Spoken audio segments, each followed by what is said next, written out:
Оперативно-стратегические учения «Запад-2009» длились практически месяц и состояли из 3 этапов: подготовка на картах и в частях, переброска наших войск под Брест и активные фазы непосредственно учебно-военные операции на территории союзной Белоруссии.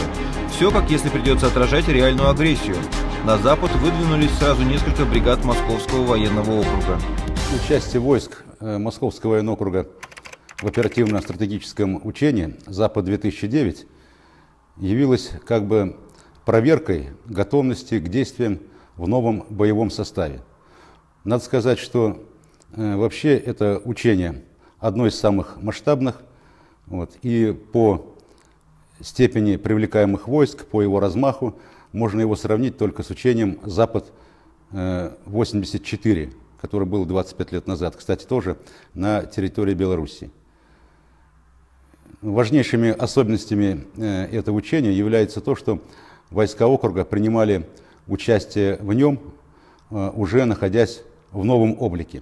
Это мотострелковые танковые бригады, управление оперативного командования 20-й армии, управление оперативно-стратегического командования. Танки и артиллерийские установки готовят к передислокации в Наро-Фоминске. Конечно, танки грязи не боятся, как и дальние дороги, но дорога на запад у них железная. Они и в эшелоне смотрятся грозно. Миллиметр вправо или влево, и многотонная машина может не удержаться на платформе. Их установка – отдельное полноценное задание. Личный состав уже знает, как это все делать. Обученный личный состав. Но есть небольшие недостатки, но которые мы подсказываем, устраняем, и вопросов нет. Если гусеничные военные машины фиксируются на платформе определенным образом уже много лет, то для крепления колесных машин появилась новинка. Это специальный многоразовый крепеж.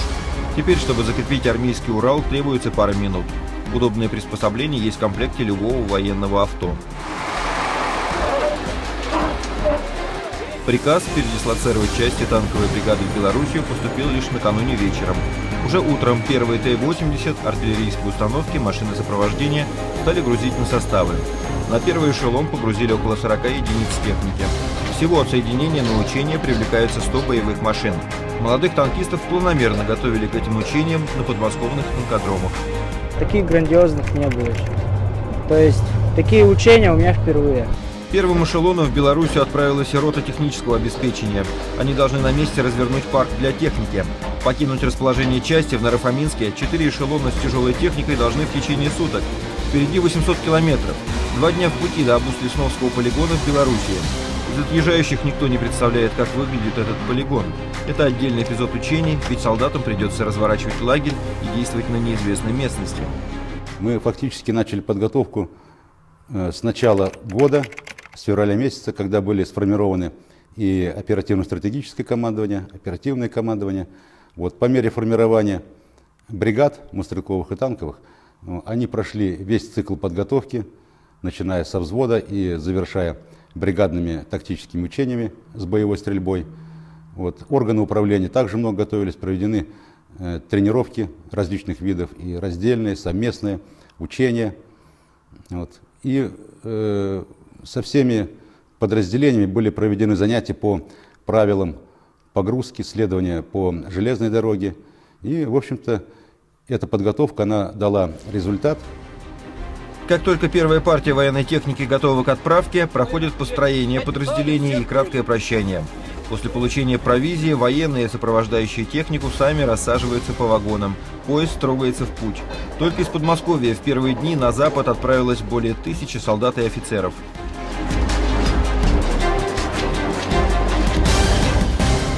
На учениях было задействовано 12 500 человек с российской и белорусской сторон. более 100 самолетов и вертолетов, около 1000 военных машин и орудий обеих стран собирались на белорусских полигонах. Эта крупная группировка войск, сосредоточенная на западных границах союзного государства, заставила изрядно понервничать соседей из НАТО. Союзные войска представили на учениях новое и современное вооружение. Учение представляло собой действие всех войск и сил, и создавалась межвидовая группировка. То есть командованию оперативно-стратегического командования приходилось управлять не только штатными своими силами и средствами, но и силами и средствами военно-морского флота, военно-воздушных сил, воздушно-десантных войск и других войск. Учение носило коалиционный характер. Войска совершили масштабную перегруппировку на территорию Белоруссии. И войска действовали там, где во время Великой Отечественной войны наши деды и отцы воевали с фашистами, освобождали территорию Белоруссии. Эшелон на подходе? Понял, есть, ждем эшелон. Эшелоном на всем пути был зеленый свет, границу пересекли без задержек. Отношение белорусов было самое благожелательное, всегда оказывалась помощь. За встречу на своей земле отвечают белорусские военные.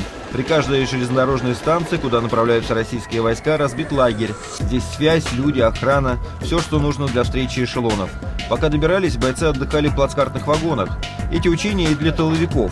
Они кормили солдат специальными пайками, суточными рационами питания. Их выдали заранее. Такое меню разработали для наших военных совсем недавно. После дальнего пути разгрузка. Эшелон шел по Зеленой улице, пересекли границу в нормальном штатном режиме. Отношение белорусской стороны к российским военным было самое благожелательное. Всегда оказывалась помощь.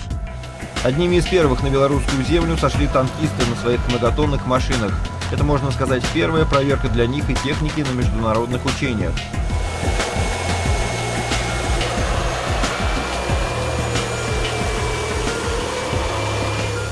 Марш тяжелых гусеничных машин до полигона Абус-Лесновский. Нужно пройти не только лесные дороги, но и пересечь несколько скоростных шоссе.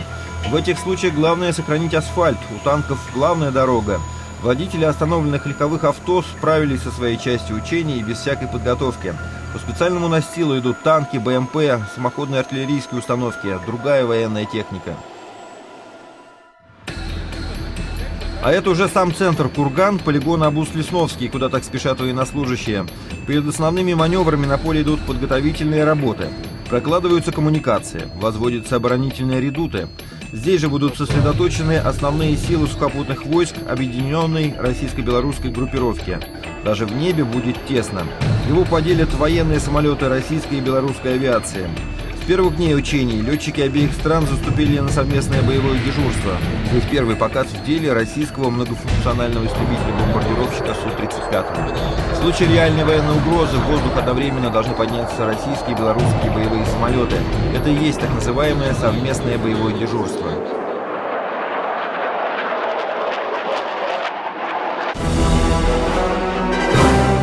С авиабазы «Энгельс» в Саратовской области в небо поднимаются белые лебеди и медведя, стратегические ракетоносцы Ту-160 и Ту-95. Они также участвуют в активной фазе учения. В Республику Беларусь им лететь недолго, всего 2,5 часа. Во время проведения главных маневров они должны быть над полигоном Абус-Лесновский точно в указанное время.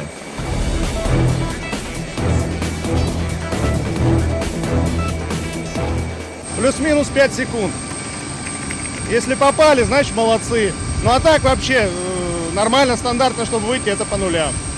То есть 1 секунда осталась, по нулям все, прошли точку, цель, которая была запланирована. Опоздание наших стратегов может привести к смещению всех маневров войск на земле и в воздухе. В условиях реальных боевых действий условно у противника появится дополнительное время, и он успеет перегруппироваться, чего допустить нельзя. И в воздухе, и на земле российские и белорусские военнослужащие должны понимать друг друга с полуслова. То есть необходимо не только говорить, но и воевать на одном языке. Не зря тема этого оперативно-стратегического учения – подготовка и применение региональной группировки войск Вооруженных сил России и Республики Беларусь для обеспечения военной безопасности союзного государства. Учение носило строго оборонительную направленность, и целью ставилось обеспечения военной безопасности союзного государства. Первый опыт по совместному выполнению учебно-боевых задач перед главными маневрами получили именно летчики. Первыми появились стратегические ракетоносцы. Тушки прошли относительно высоко над землей. Истребители и штурмовики совместной группировки показали небесное взаимодействие на предельно низкой высоте.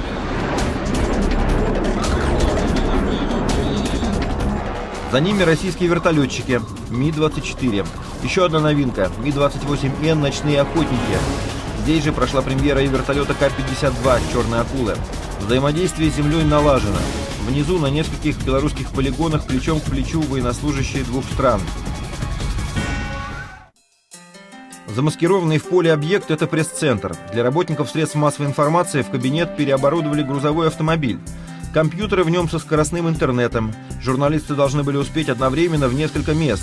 Одни подразделения уже выполняли учебно-боевые задачи, другие продолжали прибывать из России. Эшелоны с личным составом и техникой местные жители встречали хлебом, солью. Встречали ветераны, иногда даже по 6-8 часов ожидая эшелон. Это было настолько приятно, у некоторых даже выступали слезы на глазах. Возложение цветов к мемориалу «Брестская крепость» в память о подвиге героев в Великую Отечественную войну. Первое дело для российских военных, прибывших сюда. Это капсула-подарок для мемориального комплекса. В ней земля с Прохоровки, где в 43-м наши выиграли крупнейшее в истории танковое сражение. Эта земля ехала вместе с нами в наших эшелонах. Мы специально ее везли вместе с собой, в знак единения наших народов в борьбе с фашизмом. Мы делали общее дело с 1941 по 1945 год, и иначе бы не победили. Пока молчали пушки, в поте лица работали тыловые подразделения. Размещение и налаживание быта в незнакомой местности. Чем накормить солдата? Где он будет спать? Приводить себя в порядок? Войска должны получить максимально возможный комфорт. Для этого тыловиками в обязательном порядке в полевых условиях создается центр подвоза горючего, воды, продовольствия и материально-технических средств. В Беларуси с первых дней учения тыл работал в полную силу. В лесах полигонов выросли целые города. Вовремя доставленный провиант для бойцов – это практически гарантия, что все поспеют в срок ко времени ЧЕП. Недавно принятые на вооружение новые нормы питания – это тоже шаг вперед для армии. Узнать о них может каждый прямо перед полевой столовой. И уже каждый солдат знает, что у него будет на завтрак, обед и ужин. Новинок в этом рационе хватает. Очень вкусно, всегда так кормят. Что сегодня на завтрак? Гречневая каша, сосиска и даже кофе. Нашим ветеранам трудно поверить, что так можно кормить в полевых условиях. К тому же солдаты на учениях на усиленном питании. В лесах они получают с собой и второй завтрак. Второй дополнительный завтрак состоит из булочки с салом, черного хлеба, вафли, конфеты, сок, чеснок или лук. Когда бойцы не могут прийти в полевую столовую, им выдают продукты с собой. Сухие пайки уходят в прошлое. Их место заняли 7 вариантов рационов питания, которые в мире считаются одними из лучших. Для того, чтобы приготовить себе полноценный завтрак на траве, солдат должен вырыть яму. Так делается стол прямо посредине леса или поля, чтобы было удобнее сидеть. Здесь есть сухое горючее, которое ставится вот на такую подставочку. И говядину можно, например, натурально разогреть. Да, ставится горючее, поджигается, на нее ставится баночка. Одним словом, с питанием на учениях Запад-2009 был полный порядок, тем более хлеб здесь пекли сами. Новинка нашей армии – мобильные хлебопекарни. Раньше хлебопеки разбивали целый лагерь, теперь в обычном прицепе грузовой машины созданы все условия для выпечки. Такая огромная колонна на колесах каждое утро начинает свой марш по белорусским полигонам. А босс должен подвести все необходимое войскам на боевых позициях. Это прежде всего вода, горючее, продовольствие, многое другое. И здесь есть свои новинки. К примеру, новые топливозаправщики, оснащены тентами для маскировки. Выглядит как бортовой автомобиль, сухогруз. Соответственно, это не видно, что это автоцистерна. Значит, снайпера, гранатометчики, которые атакуют наши колонны, не будут ей уделять столько внимания, как было раньше. С виду это также обычный военный автомобиль, но открываешь массивную дверь и сразу становится понятно, это баня на колесах, здесь и душ, и парилка. Отдохнуть можно в разных палатках, их сейчас в вооруженных силах несколько разновидностей. Есть на полигоне настоящие квартиры, опять же в переоборудованном прицепе грузового авто, это уже для офицеров. У тыловиков тоже очевидная модернизация. Их задача здесь опробовать и наладить новые системы обеспечения бригад в полевых условиях. Для российских военных каждый вечер специальные концерты, звучат цимбалы, белорусский народный инструмент. В репертуаре и народные песни, и джаз. А можно устроить поход в кино. В полевом городке теперь не обойтись без кинотеатра. 4 сеанса в день для тех, кто свободен от дежурства.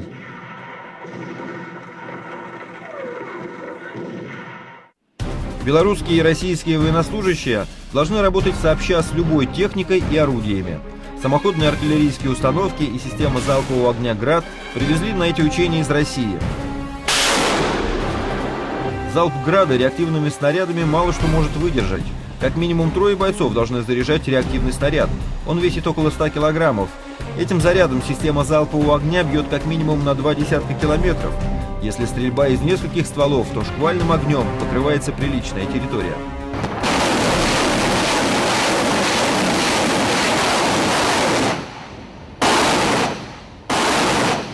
А это еще одно мощное оружие нашей армии – ТОС – тяжелая огнеметная система залпового огня на базе танка. ТОС предназначен для вывода из строя легкобронированной техники. Также своим огнем система поджигает и разрушает здания, уничтожает живую силу противника, которая расположилась на открытой местности или спряталась в сооружениях. Все это достигается высокотемпературным полем, осколками, ударной волной при массированном применении неуправляемых реактивных снарядов. От такого шквала огня трудно скрыться.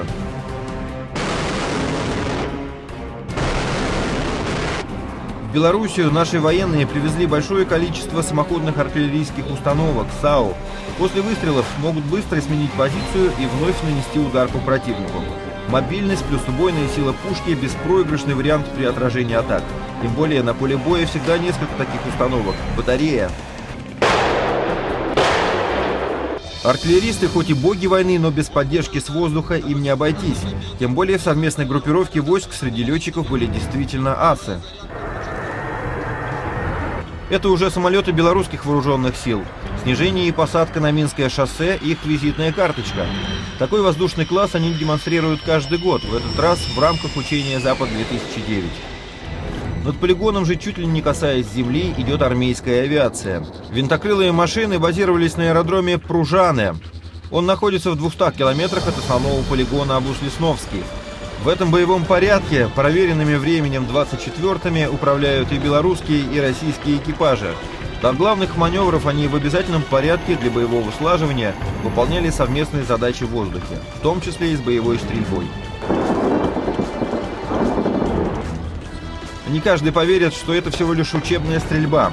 Ракетами и пушками вертолеты должны подавить огневые позиции условного противника и разбить его тяжелую бронетехнику. Для боевых вертолетов такая миссия выполнима. Тем более за штурвалами в этом воздушном строю большинство пилотов-однокурсников. Все они заканчивали Сызранское летное училище. Очень приятно было встретиться. Нас вообще здесь 6 человек, однокашников. Но получилось так, что на данный момент вдвоем мы только здесь. Многое очень вспомнили. Да. Шквальный огонь по всем направлениям, но это опять только учебно-боевая задача. Выполняет ее до основных маневров небольшая часть группировки российских и белорусских вооруженных сил. Их главная цель – наладить стопроцентное взаимодействие, пока не началась активная фаза учений. Экипажи тяжелой техники не исключение. Такие занятия танкистов, артиллеристов и войск ПВО проходят на позициях, где располагаются наши войска. Сами же масштабные маневры запланированы на незнакомой местности. Для танкистов это очередная, но решаемая задача.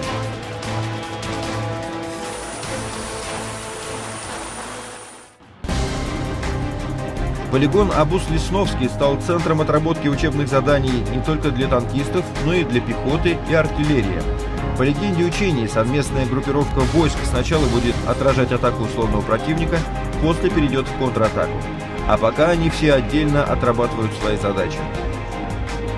Система управления всеми войсками и силами в ходе учения также основывалась на автоматизированных комплексах управления, начиная от оперативно-стратегического командования и до бригады. Показали себя, конечно, на порядок выше, чем обычные средства так называемого ручного управления. Есть хорошие наработки, хорошие заделы, но еще много работы по их совершенствованию. Хотя финал маневров состоялся в Белоруссии, этапы учений прошли и на многих российских полигонах от севера до юга. На полигоне Ашулук в Астраханской области тренировались расчеты ПВО. Их целью были крылатые ракеты условного противника и другие цели, действующие на сверхмалых высотах. На боевое дежурство по охране воздушных рубежей союзного государства заступить! На ближних и дальних позициях полигона Ашулук развернули зенитно-ракетные комплексы и ракетные системы белорусская группировка войск ПВО и ВВС. Предстартовую подготовку проходит система С-300. Командир батареи проверяет готовность к стрельбе. Сейчас транспортно-пусковые контейнеры в вертикальном положении. Вот. Развернуто. Готово к действию. В нескольких километрах от С-300 зенитно-ракетные комплексы «Оса» и «Бук». Системы в ожидании мишеней. Боевая стрельба – итог многомесячной теоретической подготовки. Для белорусских сил противовоздушной обороны выезд в Астраханские степи на полигон Ашулук – реальная возможность обучить на практике солдат срочной службы и молодых офицеров. На Буках работают несколько дивизионов зенитно-ракетной бригады. Почти 70% личного состава здесь впервые увидели свои машины в действии. В реальном бою у ракетчиков есть лишь несколько секунд от обнаружения цели до ее уничтожения. На учениях условия более комфортные, что, впрочем, ничуть не умаляет радость от удачной стрельбы. Тем более, что под охраной находится небо двух союзных государств – России и Белоруссия. Подобные выездные стрельбы ПВО прошли в 4-й раз. Офицер, который не почувствует, что такое кнопка пуск и сход ракеты, теория – это теория, а практика вот она. Российские военные на полигоне Борисовский под Минском форсировали речку Березина при поддержке авиации. Одна из российских бригад в качестве разминки провела здесь тактическое учение. Штурмовики нанесли первый удар по противнику, позиции которого на противоположном берегу. К тому же неприятель взорвал мост. Эстафету самолетов подхватывают вертолеты. Ми-24 ракетами должны окончательно подавить огневые позиции. И только после этого в бой вступают мотострелковые подразделения. Бронетранспортеры переплывают полноводную реку. Плывущие машины продолжают прикрывать с воздуха армейская авиация. Но это только первая волна наших войск. Хотя неуспешно преодолели водную преграду, выбить противника из укрепленного района полностью им затруднительно. На помощь приходят танки. Первые Т-80 останавливаются рядом с рекой. Их задача – огнем орудий прикрыть еще несколько колонн БТРов. За ними вплавь идут другие танки, уже подготовленные к форсированию. Люки задраены, установлены специальные воздухоотводы. Пока условный противник пытается отбить такой напор наших мотострелков и танкистов, инженерные войска наводят мосты. Теперь вся техника может двигаться без помех на другую сторону реки. Свою учебно-боевую задачу российские подразделения выполняли на неизвестной местности. Но даже стороннему наблюдателю ясно, маневры на Борисовском прошли по плану. Вся операция заняла меньше часа.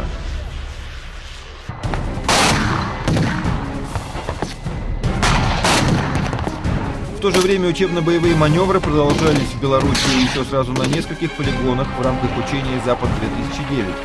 Поддержать военных и поделиться опытом накануне активной фазы приехали ветераны российской армии. Маршал артиллерии Владимир Михалкин и генерал армии Михаил Моисеев. Я испытываю то же чувство, что испытывают вот эти ребята, которые стоят сзади. Вот я себя ощущаю таким же молодым, таким же задорным, таким же энергичным. И завтра, если бы мне сказали, вместе с ними пошел бы в бой. Заслуженным гостям показали наблюдательный пункт на полигоне и рассказали о ходе проведения маневров. Маршал Михалкин вспомнил, как на этом же полигоне отмечал свое 50-летие полетами на вертолете и стрельбами. Тогда тоже шли учения. Вижу, как дружно, совместно с воинами российской армии воины Белоруссии готовятся к учениям и участвуют в совместных больших учениях. Наши народы и наши армии едины и готовы всегда в содружестве выполнять совместные задачи. К учениям привлекались и белорусские партизаны, народное ополчение из 5 областей. Практика, проверенная временем. Белорусы давно прорабатывают эти вопросы и серьезно их прорабатывают. Я думаю, что это интересный опыт, надо к нему присмотреться. Но в основном разведка с ними взаимодействовала, да, в ходе учения? Не только разведка, и десантники, артиллеристы, вот, и также в ходе ведения боевых действий наступающей части первого эшелона. Заключительный этап масштабных учений «Запад-2009» стартовал на Балтике. Впервые за 30 лет в маневрах одновременно участвуют корабли сразу 3 флотов – Балтийского, Северного и Черноморского. Самый западный город в России все-таки не Калининград, а Балтийск. Военный форпост нашей страны, фактически в самом сердце Европы. Хмурые воды Балтийского моря в этот день стали свидетелями фантастического действия. Невероятный сценарий. Российские вооруженные силы десантируются на побережье вероятного противника. Моряки наносят ответный удар.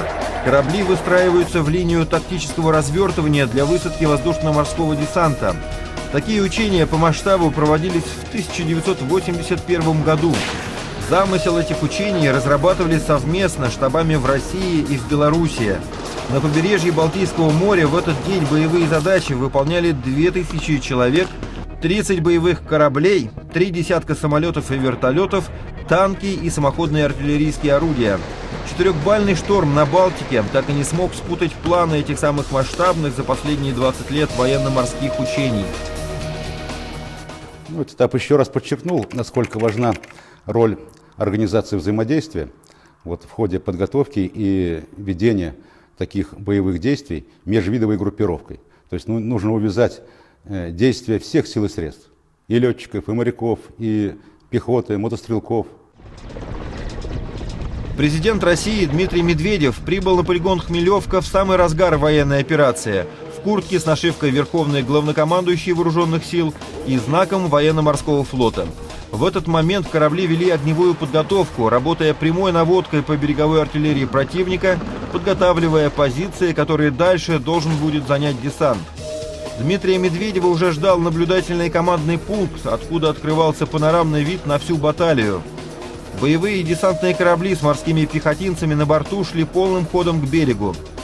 В воздухе появились вертолеты, которые десантировали первую разведывательную группу прямо в ненастные воды Балтики. К берегу с 2 сторон подходят корабли на воздушной подушке. Это проект «Зубр», главная задача которого – высадка техники и войск на необорудованный берег, а многоцелевые вертолеты Ми-8 уже высаживали основную десантную группу вглубь обороны противника.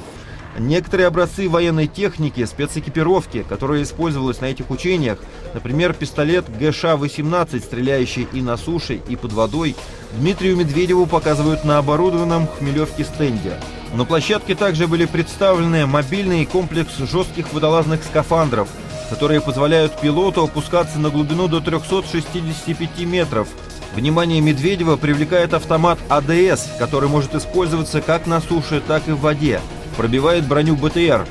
Кроме того, президент осмотрел жесткое надувное плавсредство с надувным бортом, который может использоваться для решения специальных задач.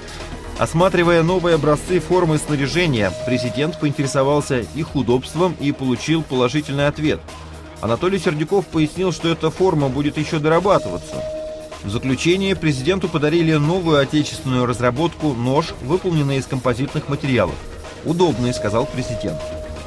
Шквальный ветер и волны, как скажет уже за чашкой чая на встрече с личным составом президент Медведев, добавили этим оперативно-тактическим учениям реализма и экстремальных условий.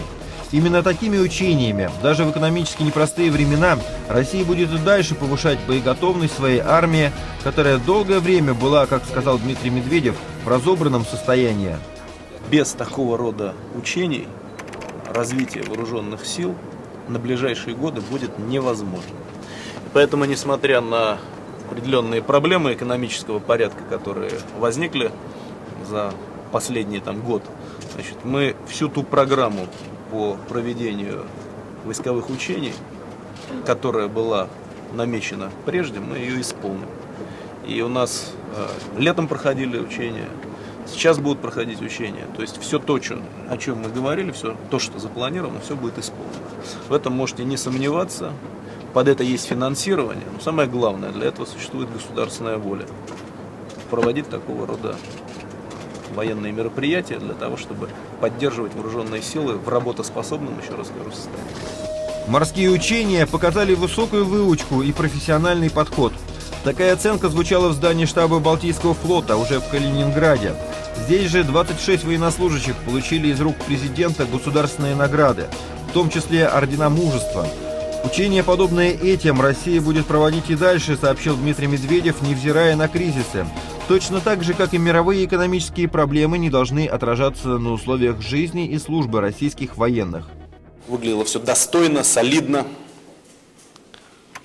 и масштабно, что за последнее время, за последние годы уже становится нормальным состоянием нашей военной службы. Еще совсем недавно с такими учениями была проблема.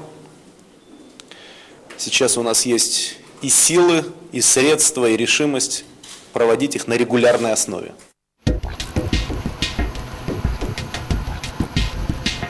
В Белоруссию Дмитрий Медведев прилетел на аэродром 61-й истребительной авиационной базы.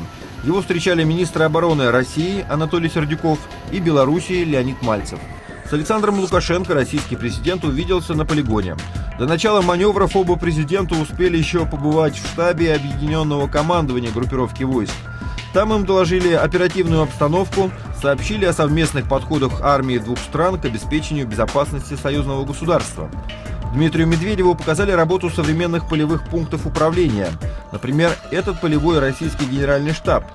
Русское и белорусское оружие объединяет одно советское прошлое, но в штабных вопросах за последние 20 лет появились разночтения. Маневры были задуманы для того, чтобы преодолеть все недочеты, чтобы вместе эффективно командовать региональной группировкой войск. Западом маневры назвали не случайно.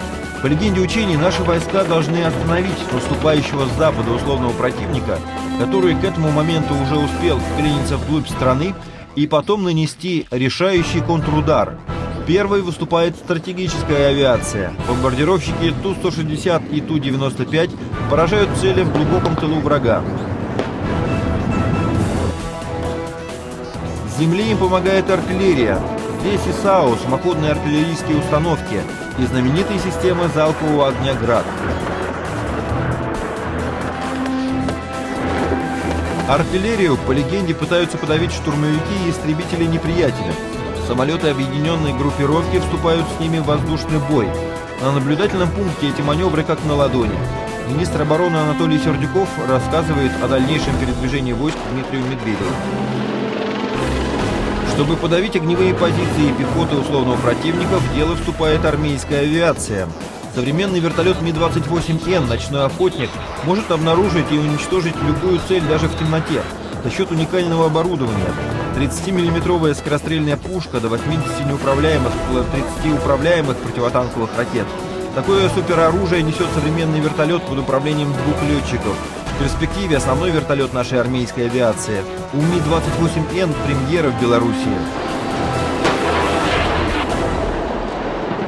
Летчик вертолета, он может еще пользоваться дополнительной обзорной станцией, то есть турельная оптико-электронная станция, чтобы осматривать либо площадку, куда он должен приземлиться, либо, если штурман с помощью своей станции указывает на какой-либо объект, чтобы командир экипажа мог посмотреть туда. Помогают 28-м уже проверенные временем боевые вертолеты Ми-24. После воздушной артподготовки время танков и боевых машин пехоты. Наши Т-80 и БМП-2 начинают контратаку.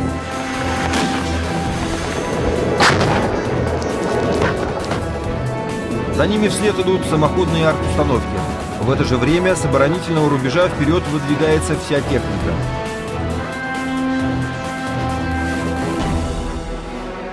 За ходом маневров наблюдают представители военного командования стран НАТО.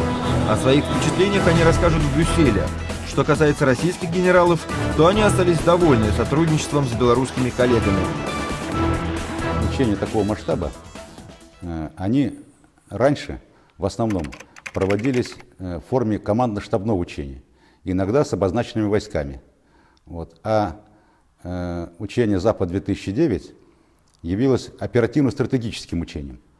То есть здесь наряду с штабами, органами управления, привлекались фактически все войска военного округа и приданные силы и средства. Это и Балтийский флот, части и подразделения военно-воздушных сил, воздушно-десантных войск. То есть каждый выполнял свою задачу. И мы старались в ходе учения, особенно учитывая оптимизацию и уменьшение численности органов управления, чтобы каждая вышестоящая инстанция не подменяла ни в коем случае нижестоящих командиров. Каждый должен делать свое дело. Командир взвода, роты, батальона, бригады, армии и так далее. И определенный положительный опыт в этом направлении нами получен. Брошенные вперед силы совместной группировки войск успешно завершают разгром условного противника.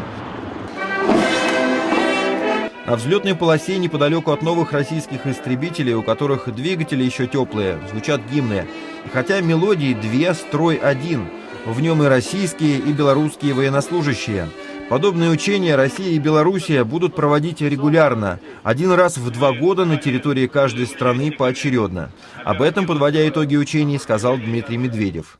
Только в ходе таких войсковых мероприятий можно отточить боевое мастерство и создать надежную систему обороны наших стран и нашего союзного государства. Мы с Александром Григорьевичем договорились, что подобного рода учения будут проходить 1 раз в 2 года попеременно на территории Беларуси и Российской Федерации. Так что это начало и, надеюсь, удачное начало наших совместных войсковых мероприятий.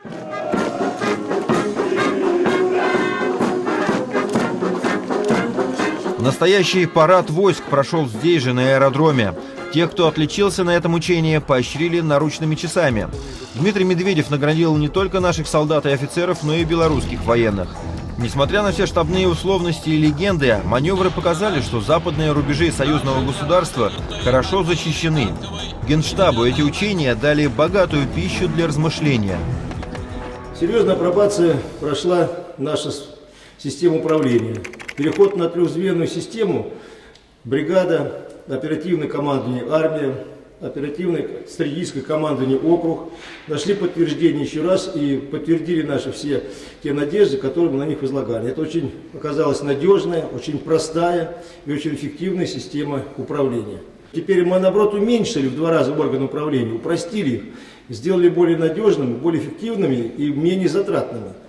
Это первое. И второе, что если в прежнем структуре была размыта ответственность за подготовку при применении войск, то теперь все это находится в одних руках, в руках командующего оперативно-стратегического командования. Новые образцы вооружения показали себя с самой лучшей стороны, и это бесспорный плюс, как отметил, подводя итоги всех учений, начальник Генштаба Николай Макаров. Минусом же он назвал то, что гораздо ощутимее стала разница с остальным армейским парком, который уже не соответствует новому облику вооруженных сил. Выводы, сделанные по результатам тренировок, поставят конкретные задачи оборонщикам. Кому не было никаких претензий у генерального штаба, так это к солдатам. Науку побеждать они по-прежнему схватывают на ходу.